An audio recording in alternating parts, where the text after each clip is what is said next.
10 Juli. Shalom Bapak Ibu yang terkasih di dalam Tuhan. Kebenaran pada saat ini berjudul membenahi diri. Bapak Ibu, semakin kita melekat dengan Tuhan, hidup dalam persekutuan dengan Tuhan, semakin kita menghayati kesucian Allah, dan kita makin sungguh-sungguh mau hidup di dalam kekudusan Allah. Namun di sisi lain, kita makin melihat betapa rusaknya dunia ini. Juga betapa rusaknya kita dulu sebelum mengalami pemulihan, sebelum mengalami pembaruan, dan proses seperti ini. Dunia ini sudah sangat jahat. Bukan hanya di luar gereja, melainkan juga yang ada di dalam gereja, seperti aktivis, bahkan pendeta. Ini sungguh mengerikan. Banyak orang yang tidak memiliki belas kasihan terhadap sesamanya, semena-mena terhadap sesamanya. Begitu mudah berkhianat terhadap orang lain, bersifat jahat, sombong, angkuh, tapi tidak sadar bahwa dirinya itu seperti itu.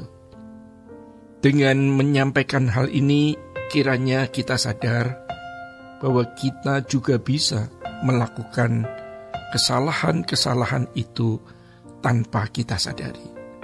Jadi sejatinya, makin hari menghayati kesucian Allah, kita makin menyadari betapa rusaknya kita dahulu. Dan sekarang masih saja ada unsur-unsur kerusakan yang masih kita lakukan. Namun ironisnya, kita bisa hidup di dalam kesalahan tanpa kita sadari kita ada di dalam kesalahan itu. Betapa rusaknya dunia ini, betapa rusaknya manusia.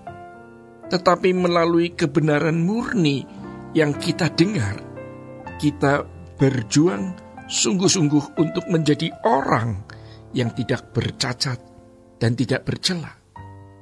Melihat keadaan dunia seperti ini, kita harus bekerja keras untuk menyelamatkan generasi kita. Bapak Ibu yang terkasih di dalam Tuhan, maka di sisa umur hidup ini, kita harus bekerja sebanyak-banyaknya, sekeras-kerasnya untuk bagaimana menyelamatkan jiwa. Dan dimulai dari hal ini, dari anak-anak. Kalau anak-anak kota dari melek mata sudah pegang gadget, waktu makan supaya tidak rewel anak-anak dikasih main gadget, supaya tidak ribut, supaya tidak mengganggu orang tua, jadi diberi gadget. Dan banyak tontonan yang justru tidak membangun iman anak-anak. Di sini, iblis meletakkan landasan yang membuat anak suatu hari tidak akan pernah bisa menerima Tuhan. Tidak bisa mengerti kerajaan Allah. Setan sudah membuat persemaian. Ia menyemai anak manusia dari sejak kanak-kanak untuk siap dituai oleh iblis di hari tuanya. Masalahnya, berapa banyak kita yang benar-benar mau meratapi keadaan ini? Semakin kita banyak berdoa, semakin kita banyak duduk diam di kaki Tuhan, maka kita akan semakin menyadari betapa rusaknya kita ini. Maka di dalam Roma 3 ayat 23, firman-Nya mengatakan, manusia telah kehilangan kemuliaan Allah. Itu benar-benar nyata. Tetapi tidak banyak orang yang mengerti dan menghayati hal ini. Kehilangan kemuliaan Allah itu dahsyat sekali. Itu satu yang fatal.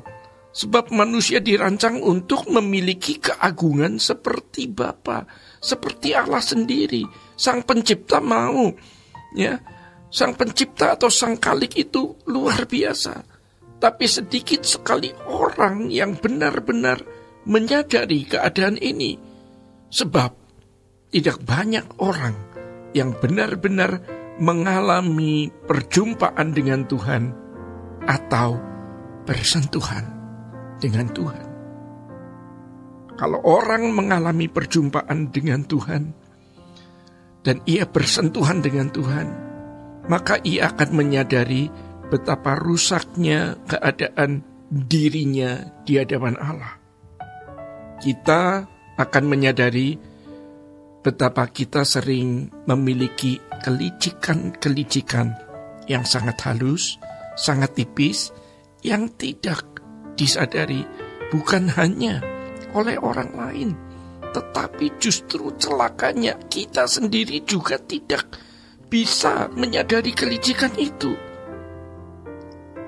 Ketidaktulusan kita, ketidaksesuaian kita dengan firman Tuhan, itu yang mengatakan bahwa hati manusia itu licik, lebih licik dari segala sesuatu.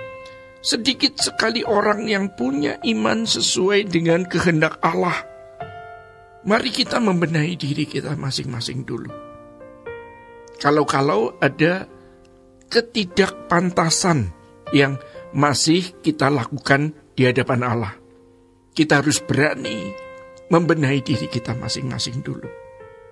Baru kita membenahi orang lain. Bapak Ibu yang terkasih di dalam Tuhan. Jadi kalau orang tidak mengenali keadaan rusak yang ada di dalam dirinya, kalau orang tidak menyadari ada yang rusak di dalam hidupnya, hal itu terjadi karena ia tidak memiliki keinginan dan kerinduan yang benar-benar kuat dan tulus untuk hidup di dalam kesucian dan kekudusan Allah. Banyak kebutuhan hidup kita, banyak persoalan dan pergumulan kita, tetapi apapun masalah kita, bukan atau belum menjadi masalah besar.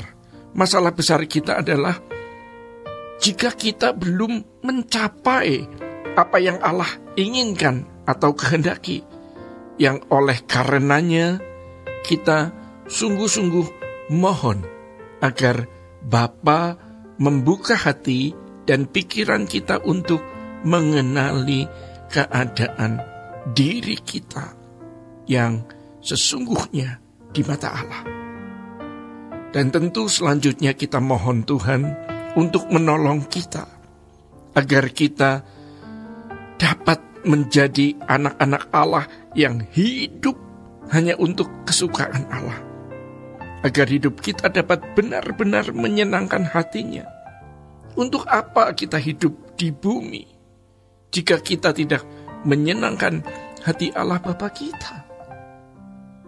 Karena kita memang diadakan oleh Allah, diciptakan oleh Allah, dihadirkan oleh Allah di bumi ini demi kesukaan Allah Bapa. Bapak Ibu yang terkasih di dalam Tuhan, demikian kebenaran pada saat ini. Tuhan Yesus memberkati. Sola Gracia.